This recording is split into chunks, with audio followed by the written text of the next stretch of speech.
Hi friends, మరో ఇన్ఫర్మేషన్తో ముందుకు రావడం జరిగింది. ఎయిత్ పే కమిషన్ గురించి మన ఛానల్లో అప్డేటెడ్ ఇన్ఫర్మేషన్ ఇప్పటివరకు చెప్పడం జరిగింది. అలాగే రాబోయే రోజుల్లో కూడా ఖచ్చితంగా మన ఛానల్లోనే ఫస్ట్ ఇన్ఫర్మేషన్ మన ఛానల్లో చెప్పడం జరిగింది. ఖచ్చితంగా మన వీడియోలు ఎవరైతే చూస్తున్నారో ఖచ్చితంగా లైక్ చేయండి, షేర్ చేయండి, సబ్స్క్రైబ్ చేయండి.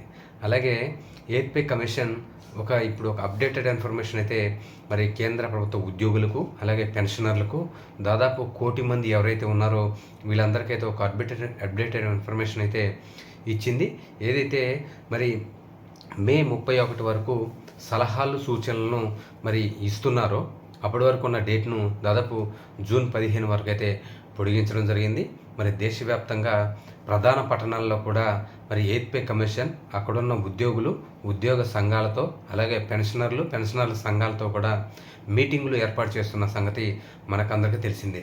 ఏదైతే ఎయిత్ పే కమిషన్ అసలు మరి ఈ 18 నెలల కాలంకి ఇప్పుడు వీరు చేసిన పనికి అసలు ఎయిత్ పే కమిషన్ పని మరి ప్రారంభించిందా, ఎంతవరకు స్పీడప్ చేసింది అనేది వీడియోలో తెలుసుకుందాం.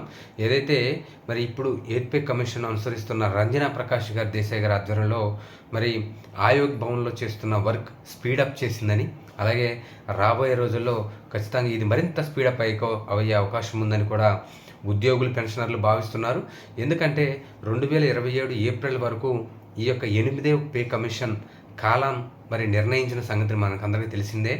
అయితే ఏదైతే 2027 ఫిబ్రవరి 1వ తారీఖున మరి 2027-28కి సంబంధించిన కేంద్ర బడ్జెట్ను ప్రవేశపెట్టబోతున్నారు. కాబట్టి ఆ బడ్జెట్లోనే మరి ఎంతవరకు ఏరియర్ వస్తారు, అలాగే అసలు ఏరియర్ ఒకేసారి ఇస్తారా, ఎన్నిసార్లు ఇస్తారు అనేది కూడా ఆ బడ్జెట్లో అయితే మనకు వివరాలు తేటతెల్లం కాబోతున్నాయి. ఆ బడ్జెట్లోనే మనకు ఎంతవరకు ఫిట్మెంట్ కూడా రాబోతుందో కూడా మరి ఆ బడ్జెట్లోనే మనకు తెలియబోతుంది. ఏదైతే మొత్తానికి ఇప్పటి వరకు మరి కాయలు కాచేటట్లు కూడా కేంద్ర ప్రభుత్వ ఉద్యోగులు పెన్షనర్లు అయితే ఇప్పటి వరకు కేంద్ర ప్రభుత్వం ముందు అలాగే వారి యొక్క విన్నపాలు, వారి యొక్క పిటిషన్ల ద్వారా మరి వారు సలహాలు సూచనలు ఇవ్వటం జరిగింది.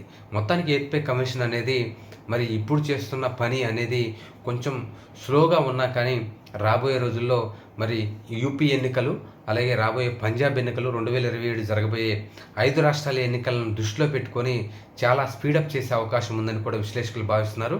ఖచ్చితంగా రాబోయే రోజుల్లో అవసరమైతే మధ్యంతర రిపోర్ట్ను కూడా మరి కేంద్రానికి సమర్పించే అవకాశం ఉందని కూడా విశ్లేషకులు భావిస్తున్నారు.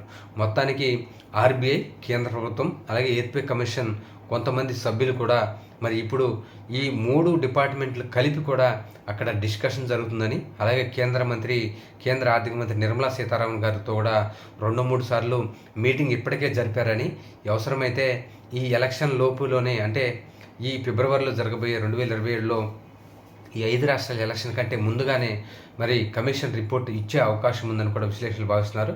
మొత్తానికి కేంద్ర ప్రభుత్వం మరియు ఎయిత్ పే కమిషన్ ఎంత ఫిట్మెంట్ను మరి కేంద్ర ప్రభుత్వానికి అప్పీల్ చేస్తుంది.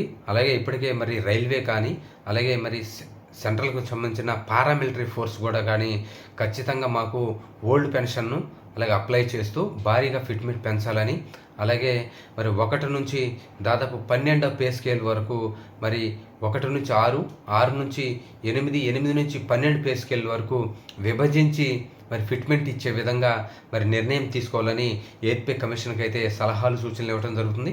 మరి రాబోయే రోజుల్లో ఎయిత్ పే కమిషన్ ఎటువంటి నిర్ణయం తీసుకుంటుందో చూడాల్సిన అవసరం ఉంది. Thank you.